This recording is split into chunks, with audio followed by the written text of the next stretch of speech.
کیا کبھی سوچا ہے کہ عربی زبان کے الفاظ میں ایک خفیہ کوڈ چھپا ہوا ہے؟ ایک ایسا راز جو اگر سمجھ آ جائے تو یہ زبان سیکھنا اچانک بہت آسان ہو جاتا ہے۔ آئیے آج ہم مل کر اسی کوڈ کو ڈی کوڈ کرتے ہیں۔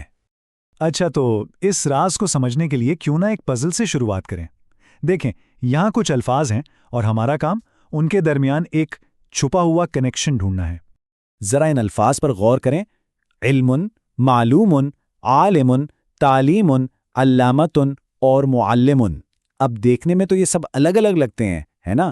ان کے معنی بھی مختلف ہیں، لیکن ان سب میں ایک چیز کامن ہے۔ کیا ہو سکتی ہے وہ؟ سوچی تو ذرا۔ اور پتہ ہے دلچسپ بات کیا ہے کہ ہر لفظ کی شکل الگ ہونے کے باوجود ان سب میں کچھ حروف ہیں جو بار بار آ رہے ہیں۔ ایک مستقل پیٹرن ہے جو ان سب کو آپس میں کنیکٹ کرتا ہے۔ اور وہ کامن حروف ہیں عین، لام اور میم۔ یہی ہے وہ پہلا بڑا اشارہ جو ہماری پزل کو حل کرتا ہے۔ یہی ہے وہ خفیہ کوڈ جو ان تمام الفاظ کو ایک ہی خاندان کا حصہ بناتا ہے۔ تو یہ جو مشترک حروف ہم نے ڈھونڈ نکالے ہیں، عربی زبان کی اصطلاح میں اسے کہتے کیا ہیں؟ چلیں اب اس کی جو باقاعدہ تعریف ہے نا، اس کو سمجھتے ہیں۔ اسے کہتے ہیں مادہ یا انگلش میں روٹ۔ بنیادی طور پر یہ وہ 3 اصلی حروف ہوتے ہیں جن سے ڈھیروں الفاظ بنتے ہیں، اور ان سب الفاظ میں جو بنیادی معنی ہے نا، وہ ہمیشہ جڑا رہتا ہے، جیسے علم، عالم اور معلوم۔ ان سب کا تعلق جاننے سے ہے۔ چلیں اب دیکھتے ہیں کہ کچھ اور مثالوں سے یہ تصور کیسے واضح ہوتا ہے، کیونکہ یہ نظام صرف ایک لفظی خاندان تک نہیں ہے بلکہ پوری زبان میں پھیلا ہوا ہے۔ اوکے، اب اس گروپ کو دیکھیں۔ قبلتن، قبولن، قابلن۔ کیا ان میں مشترک حروف پہچانے جا سکتے ہیں؟ بالکل، وہ ہیں قاف، با اور لام۔ یہی اس گروپ کا مادہ ہے۔ ایک اور مثال، ضربن، ضاربن، مضروبن۔ یہاں بھی وہی پیٹرن نظر آ رہا ہے۔ اس کا مادہ کیا ہوا؟ ضاد، را اور با۔ اور یہ والی مثال تو بہت ہی عام ہے، شاید اب تک پہچان بھی لیو۔ کتابن، کاتبن، مکتوبن۔ ان سب کا تعلق لکھنے سے ہے اور ان کا مادہ بنتا ہے کاف، تا اور با۔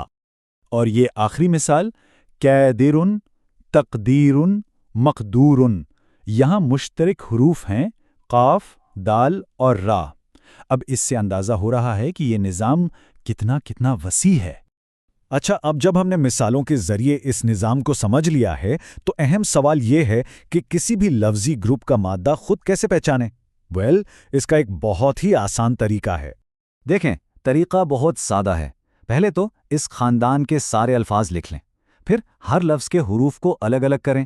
اس کے بعد جو حروف سب میں مشترک نہیں ہیں انہیں نکال دیں۔ بس آخر میں جو 3 حروف بچ جائیں گے وہی اس گروپ کا مادہ ہے نا؟ آسان۔ لیکن سوال یہ ہے کہ یہ سب جاننا اتنا اہم کیوں ہے؟ صرف اس ایک تصور کو سمجھنے سے عربی سیکھنے کے سفر میں آخر فرق کیا پڑتا ہے؟ آئیے دیکھتے ہیں کہ اس کی اصلی طاقت کیا ہے۔ دیکھیں، جب مادہ کو سمجھ لیا جائے نا تو افعال یعنی وربز کو سمجھنا، نئے الفاظ بنانا اور الفاظ کو یاد رکھنا، یہ سب کچھ بہت آسان ہو جاتا ہے۔ اصلی طاقت یہ ہے کہ صرف ایک مادہ جان کر درجنوں الفاظ کے معنی کا اندازہ لگایا جا سکتا ہے۔ اور یہ بات اس اقتباس میں کتنی خوبصورتی سے سمجھائی گئی ہے۔ اگر عربی میں مادہ اور وزن یعنی لفظ بنانے کے سانچے کے نظام کو سمجھ لیا جائے تو سب کچھ بہت آسان ہو جاتا ہے۔ بنیادی طور پر یہی اس پوری گفتگو کا نچوڑ ہے۔ تو اب اصل سوال یہ ہے کہ اس ایک چابی سے کتنے نئے الفاظ کے تالے کھولے جا سکتے ہیں؟ یہ علم عربی زبان کی گہرائی میں دیکھنے کا ایک بالکل نیا دروازہ کھولتا ہے۔